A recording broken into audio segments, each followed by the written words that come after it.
Acho que a melhor coisa que tem no cinema feito em Pernambuco hoje é você não ter, tipo, essa unidade prática de narrativa, sabe? Se você pegar mesmo dentro dessa nova geração, que pode ser chamada mais de Lordelo, Tião, de Pedroso, você tem de Gabriel Mascaro, sabe? Tipo, desse mesmo você tem uma pluralidade de assuntos muito grande, assim. O que eles estão vendo, o que eles estão tratando esteticamente, o que eles estão propondo tecnologicamente, que provocação eles estão fazendo. Eu acho que é um cinema realmente de autor, o que vem se fazendo aqui. E assim, não sinto uma corrente. O documentário sempre me chamou mais a atenção nesse sentido, os filmes de Marcelo Pedroso, de Gabriel Mascaro, então que buscam uma linguagem, né, dentro da linha documental, mas sempre inovando em alguma coisa, experimentando algumas coisas. Eu acho bem interessante essa produção. E ao mesmo tempo a produção dessa minha geração, né, que também continua firme e que também acho que não estagnou, continua buscando coisas. Eu acho que existe o diálogo, inclusive também numa coisa, eu acho que a gente tem uma coisa de uma certa generosidade que eu digo é comum, não é?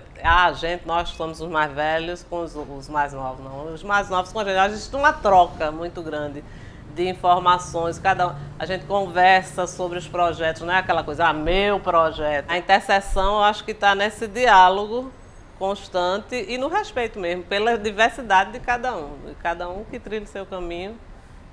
E existe uma autoralidade muito grande, talvez por isso chama a atenção no resto do país. É bom, na verdade, assim, não tentar criar essa máscara de uma geração, né, como se fosse algo estanque, né, como se o mundo fosse através de blocos de décadas, né? Como se isso não fosse, né, orgânico, que se misturasse, mesmo se confundisse.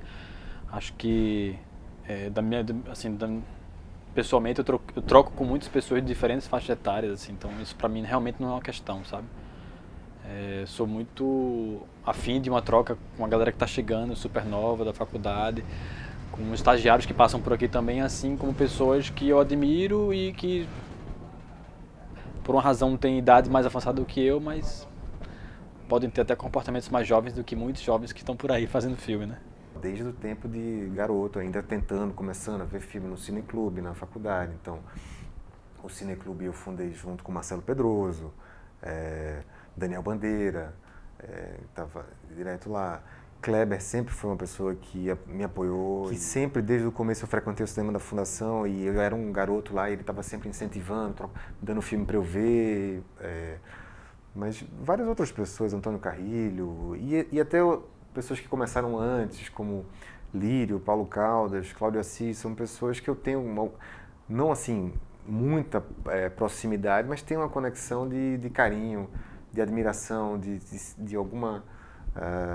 e volta e meia você conversa, encontra, então sim, eu me sinto muito próximo dos outros cineastas pernambucanos, e não só dos cineastas, porque eu também acho um pouco arriscado esse fetiche, às vezes, que a gente se tem com o cineasta ou a diretora de cinema. Cinema se tem os montadores, fotógrafos, figurinistas, preparadores de elenco, eletricistas, roteiristas, e todo mundo é do cinema, e os jornalistas de cinema também, né? Júlio Cavani, André Dib, Ernesto Barros, Luiz Joaquim, programadores.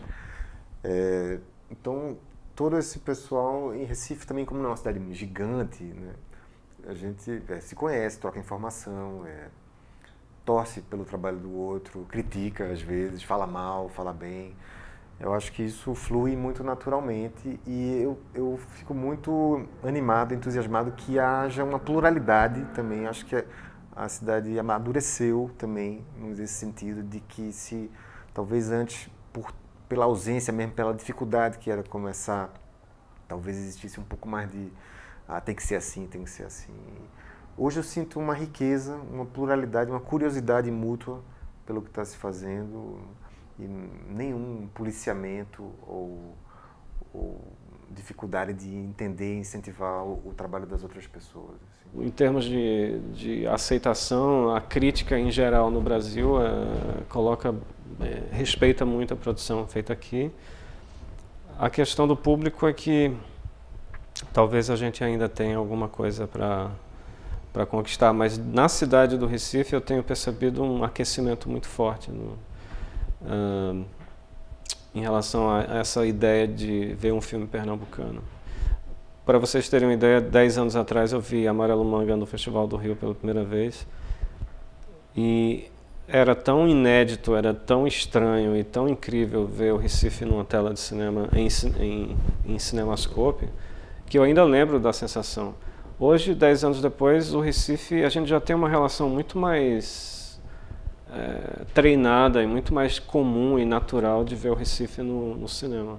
E eu acho isso muito bom. Ano passado, aqui no Cinema da Fundação, juntando Verônica, o Jardim Atlântico, Doméstica, Boa Sorte Meu Amor, Tatuagem, o Som ao Redor no início do ano.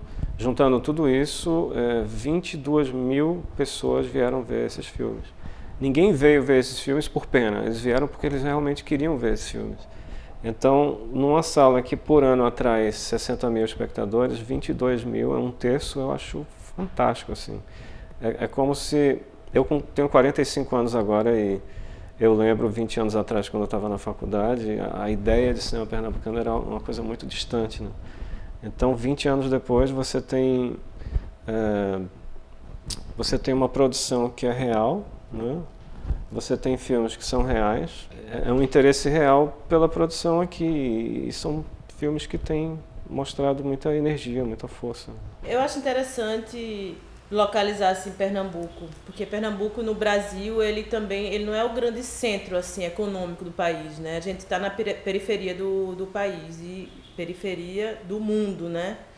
Então é interessante que a gente tenha essa produção e que essa produção esteja ganhando tanta visibilidade, né? Com filmes bons, com filmes autorais, com filmes que estão fazendo a diferença no Brasil e também se destacando fora do país, né? Eu acho que a Fucultura realmente foi um fundo que causou uma mudança muito forte no cinema pernambucano, porque de alguma maneira profissionalizou muita gente, uma geração inteira em termos de como fazer cinema, porque Pernambuco era um estado que nunca tinha tido escola de cinema, que fazia cinema porque, não sei, talvez uma tradição mais antiga mesmo, como nos anos 20 houve, o Super 8 também nos anos 60 e 70 houve também, e espontaneamente surgiu novamente nos anos 90 e nos anos 2000.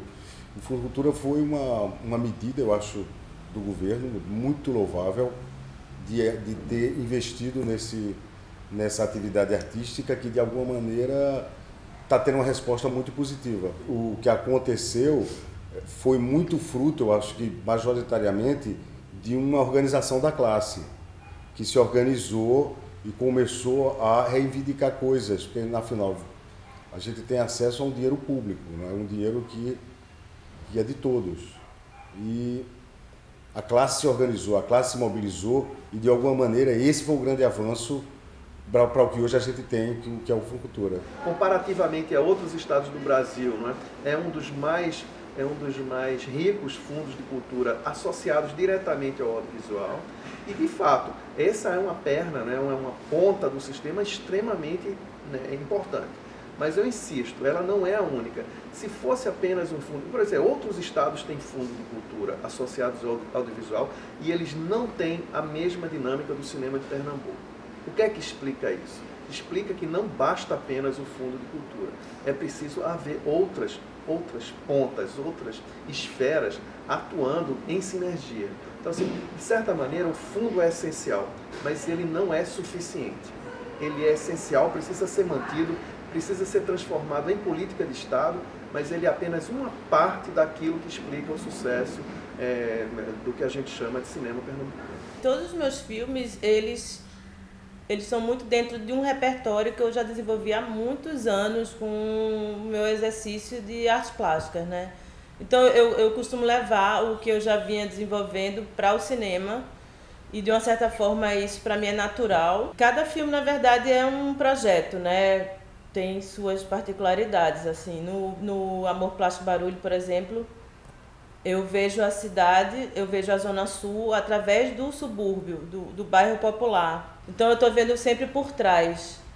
E eu acho que esse ponto de vista é bem importante para a gente, assim, que faz cinema, como a gente contar a história, ou seja, como posicionar a câmera, como contar a história. Eu acho que, na verdade, é acidental que isso tenha entrado assim como pauta, o tema, a questão da uma discussão sobre a cidade, né, na produção artística dos realizadores que moram ou coabitam nesse lugar, mas ao mesmo tempo não me parece um projeto muito claro, definido de uma busca, sabe, assim, vamos todo mundo falar sobre isso, mas não foi meu caso, assim, isso para mim foi um tema em 2009, acho que foi quando eu lancei O Lugar ao Sol.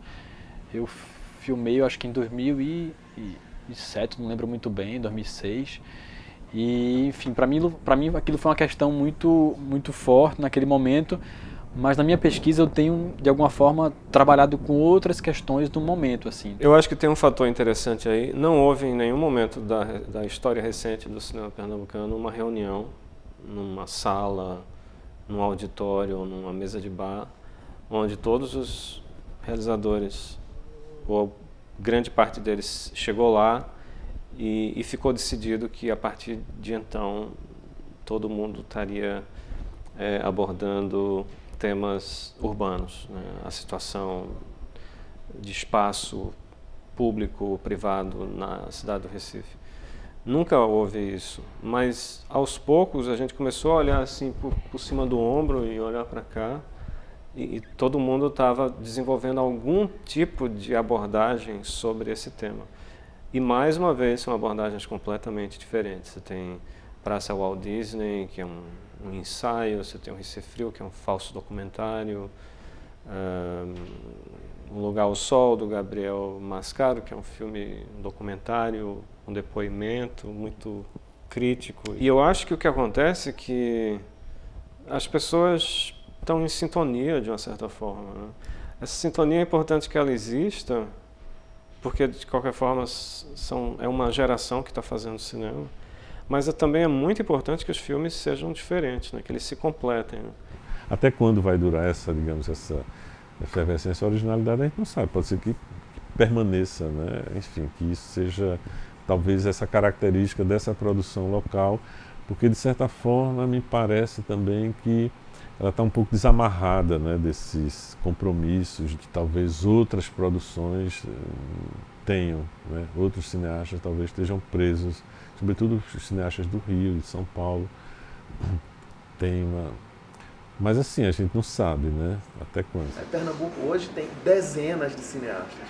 Não é uma coisa trivial. É algo que precisa ser pensado, né? Por que é que Pernambuco hoje tem tantos cineastas, jovens e não tão jovens, em ação, em permanente produção, em permanente esforço de produção? Esse é um traço, essa é uma diferença, e essa é uma diferença que aponta para uma qualidade. Então, se a gente pensar bem, isso que a gente chama cinema pernambucano está associado a uma certa ideia de qualidade, que está associado também a uma certa ideia de diversidade.